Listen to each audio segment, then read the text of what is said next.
Hey, welcome to another episode of the Leverage Your Podcast show.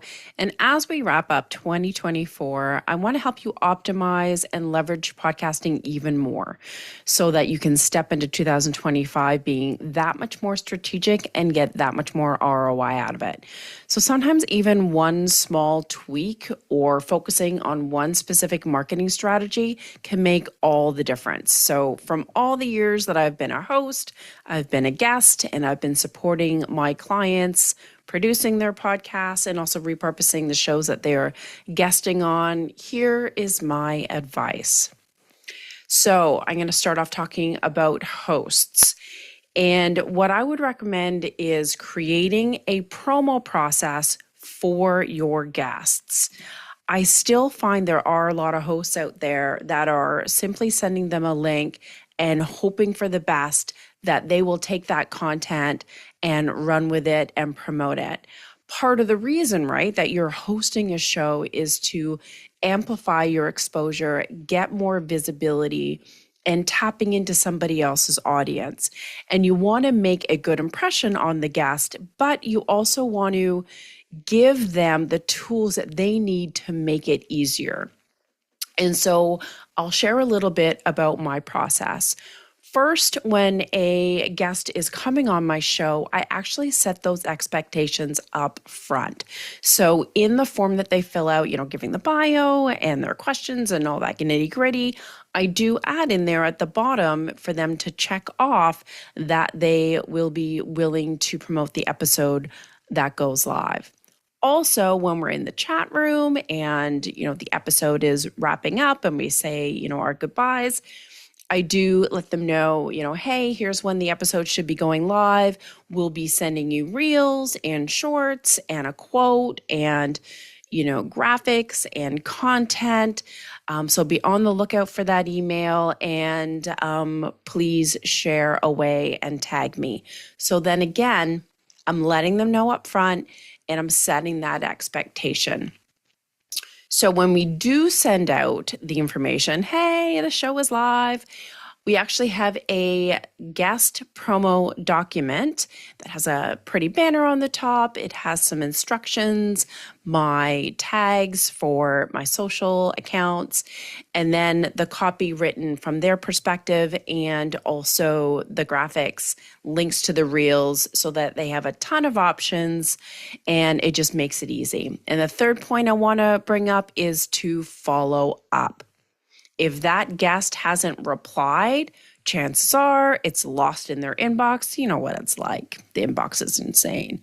So double check, reply, re-forward it, make sure that they did receive it, and even check in, 5 days later. Hey, just checking in, we're getting great traction. Send out an email to your list, maybe just that other touch point to make sure that they are sharing the episode, because really you're able to impact so many more people and it's a win-win, right? As a guest, why wouldn't you share an episode that you guested on and show people that you were a guest expert and showcase your authority and all the great information that and you're helping people. So as a guest, please share.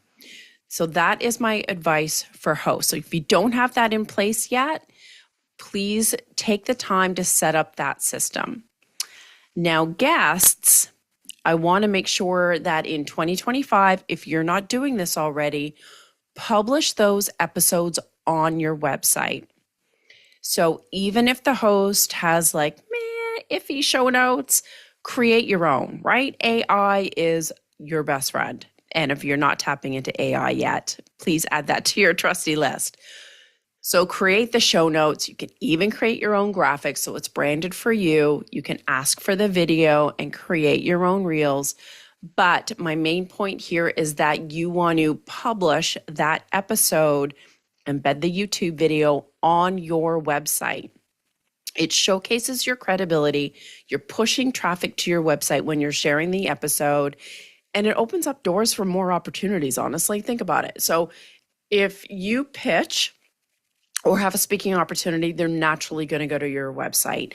And if they see all these posts that you've guested on, they can see you in action. They automatically see you as an authority. Your credibility has automatically been established. So it's an easier yes for them to say yes to have you on their show or speaking at their virtual event or whatever the opportunity is. So as a guest in 2025, if you haven't done it already, publish the episodes that you have guested on your website.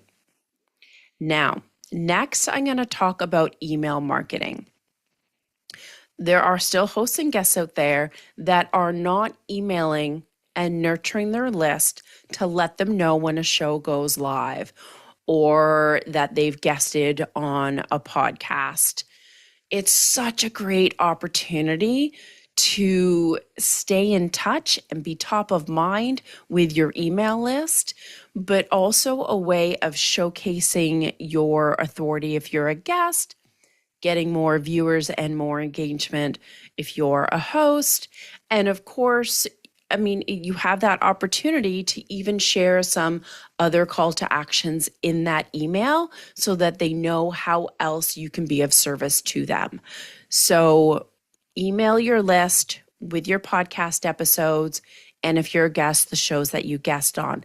Last tip when it comes to that is that when you are emailing them, make sure that it's like conversational, right? Don't just be super dry. Hey, the show went live. Boom, boom, boom. Take a listen.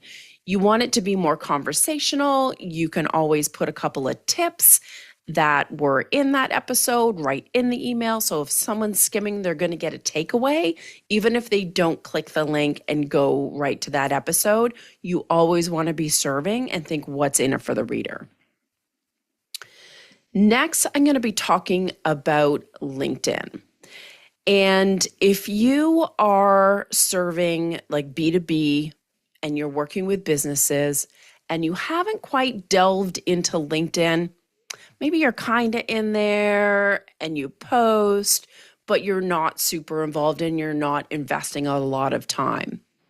I definitely recommend in the next year to make a point of investing more time in LinkedIn. You are going to attract your ideal client that much faster. I find that conversations are being had, tons of action in the DM, a lot more engagement on the posts. You can have the opportunity to really share what it is that you do and the impact that you're creating for your clients and share content because the people that are in LinkedIn want to grow their business. They want to learn those skills and they are engaging in that short form content to learn those skills quickly and also connect with others within their industry, to connect with like super connectors, to connect with your prospects. I just find that people that are connecting it's not just for fluffy reasons. They're actually connecting for business to grow, to network, and to create an impact. Plus, LinkedIn has amazing searchability in regards to people and prospects. It has what are the words I'm looking for? It has more categories that you can narrow down to find very specific people, not just their title and not just their company name. So that is really super useful. And LinkedIn has newsletters. So if you have an episode, whether you're a podcast or a host, you can set up a quote unquote newsletter. It's kind of like an article, but you can add call to actions in there. You can honestly write anything. It can be like an e-newsletter. But the key here is that those that subscribe to that newsletter, when a new episode or new article goes live, they get notified.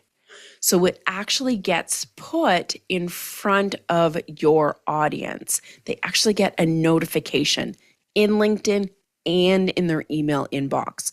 So it gives you that ability to be top of mind and get in front of them more often. So really impactful. So I highly recommend diving into LinkedIn more to grow your podcast and grow your business for 2025. Now, speaking of people that you reach out to in LinkedIn, it's all about relationships, right? So don't make interviews a transactional experience, whether you're a guest, whether you're a host.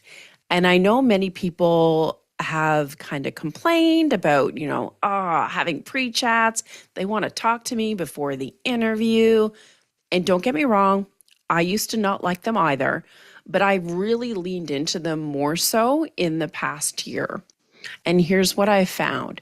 One, you end up connecting with that person so much quicker and more on a personal level, and then you feel at ease. So when it comes time to recording that podcast episode, you already have that rapport, you already have that positive energy, and it comes across in the conversation, and the listener for that episode will definitely pick up on those vibes and feel like they're listening in to two people that care about what they do. They appreciate the listeners, and they just are enjoying the conversation.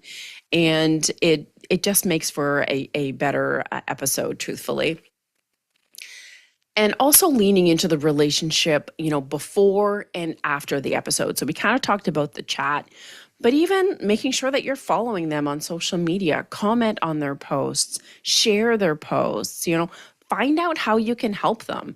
And in the green room, you can ask that, hey, what kind of people would you like to connect with? Or who are your ideal clients? Like, who are you looking for? I might know someone that would be a perfect fit.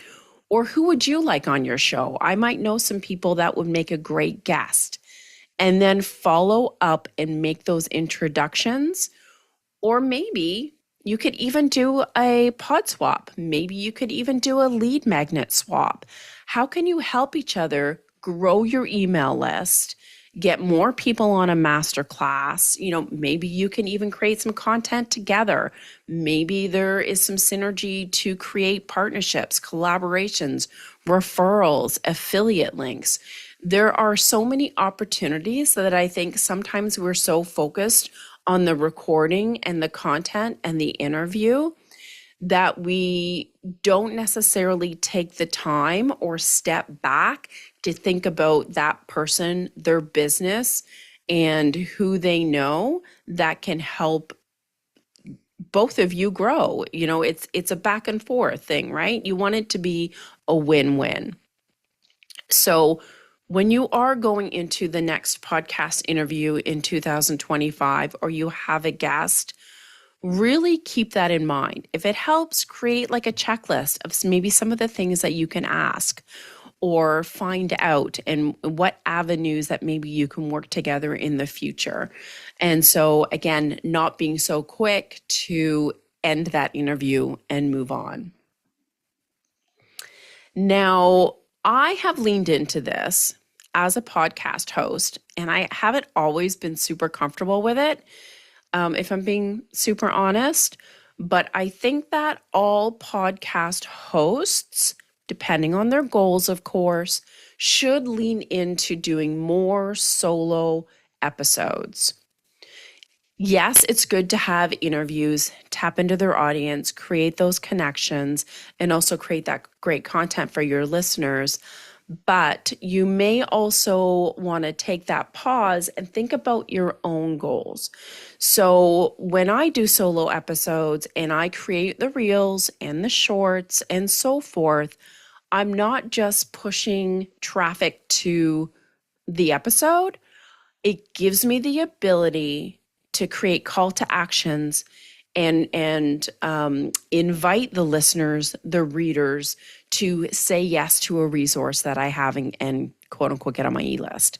It gives me an opportunity to showcase what it is that I do to help my clients, and ask, or invite them, I should say, to book a call with me. Hey, let's work together. Hey, I'm looking for one more client to help leverage and repurpose their podcast guesting content for, to create more authority and create more leads and clients.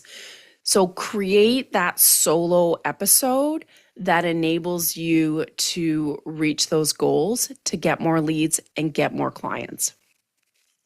Now that leads me into my next point, in that look at your podcasting, whether it's guesting or hosting, and make a concerted effort to weave more call to actions into your content. So I did just mention, again, if I'm doing solo episodes, I'm able to use that content to weave in invitations to grab a resource, get on the call, DM me, and so forth. And as a guest, excuse me, as a guest, if you're repurposing the content and you have the video, you create reels, it's you speaking, you're able to then use that content to, yes, you can, push traffic to the episode that just went live, but use that to give call to actions to your lead magnets to work with you to book a call. So you really want to leverage it to help you meet your goals. This is another reason why it's good for podcast guests to publish those episodes on their website, is that it enables you to convert that listener or reader to a lead or a client. Some people still on their blogs do not have a sidebar, like a call to actions, where you see like images, sign up for my Facebook group, or grab this lead magnet, book a call, whatever those things are. There's like usually images on the side that give specific resources. And to break up the show notes, have an image that gives some of those resources to get onto your e-list, to get them more engaged and take that next step in your funnel. So having that blog is your opportunity to convert those readers, listeners to leads. So if you're not doing that yet, weave that into your marketing strategy for 2025. I'm going to give you two more pointers here. One is to not say yes to every opportunity. I know that sounds crazy. But my friend, Nancy Jutton, she says, if it's not a fit, don't commit. Such a good line. So if you're a host, don't say yes to every guest that pitches to be on your show. Think about your goals in regards to collaborations and partnerships. Think about what audience do they have that I can then tap into? And is their audience good for me and my goals and my business? And do they have great content? And have they guested on shows before? Do they have that experience? Do they have the energy that is going to sync up to you? Check out episodes that they have guested on in the past to vet them to make sure that it'll be a fantastic episode. And if you're a guest, don't say yes to every opportunity for shows that invite you, or speaking opportunities, or giveaways, or summits. Really vet those opportunities to make sure that you're in the right room, the right circle of people, that you're going to be in front of the right audience with the right message, because you don't want to waste your time and your efforts. You want to attract the right ideal client. And I can't talk about moving into 2025 without talking about YouTube. There are still podcasts out there that are not being showcased on YouTube within their podcast channel, if you will. I think it's called YouTube Music, but you need a podcast playlist. And then it's basically just like another directory, right? Just like Spotify, just like all the others, it's in YouTube. But on top of that, what I would prefer to see and what I recommend is filming that video portion of your episode and putting the video version into YouTube. People really engage. They want to see your expressions. They want to connect with you. And especially if it's an interview and a conversation, they want to see that banter back and forth. I know for me, that's actually how I consume podcasts, is through videos. I don't listen on your typical podcast app. And people search on Google and YouTube. So you want to be found. And that is one way. And if you aren't doing YouTube Shorts yet, start that in the new year. So YouTube Shorts, when it's just like a reel, that would go out to Facebook and Instagram, same bat deal. It's just called a short in YouTube. And under 60 seconds, I know they've changed it recently to be under 3 minutes.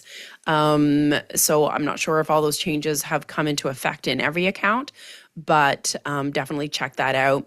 And it's just consumable content, and it's being put in front of people that aren't already following you. So when I've been creating YouTube Shorts for my clients, and we're pre-scheduling them, and we're optimizing them with keywords and tags, notifying subscribers. So we're doing all those things to optimize those shorts. The views are definitely getting traction for those shorts. And what's happening is the other videos are then also getting more traction. It's like playing into that algorithm, right? And then they see you, and then they're like, oh, what other content do they have? And my clients are getting even more subscribers, as am I, naturally and organically without paying for it or without really even making much effort. And so, as you know, when you get subscribers, they get notified of all the content that you release. And so, again, those notifications, getting right in front of them so that you don't slip through the cracks, so that they do engage in your content. And I've had clients where the snippet that we've captured not only grabbed someone's attention, but by weaving in a call to action, they took action, they called my client, and they became a paying client of them. So my clients have actually been getting leads and clients through that micro content in YouTube as YouTube Shorts. And so there's so many opportunities. I've been sinking time into learning more about YouTube, how to optimize, how to create better video content. There's great tools like TubeBuddy, vidIQ to help you with the keywords as well. So taking that extra time in 2025 to really hone in on those strategies for YouTube and to repurpose and leverage your podcast, whether you're a guest or a host, for YouTube. And so, yeah, tap into YouTube next year, 2025. So those are my recommendations to optimize, to leverage, and to brush up your skills in those areas for the next year so that you can get more leads and clients from your podcasting strategies, boost your visibility, boost your authority, and get more business. So happy New Year to everyone. Have a wonderful holiday season. And I can't wait to create more great content that's going to help you leverage your podcasting in the new year. Take care.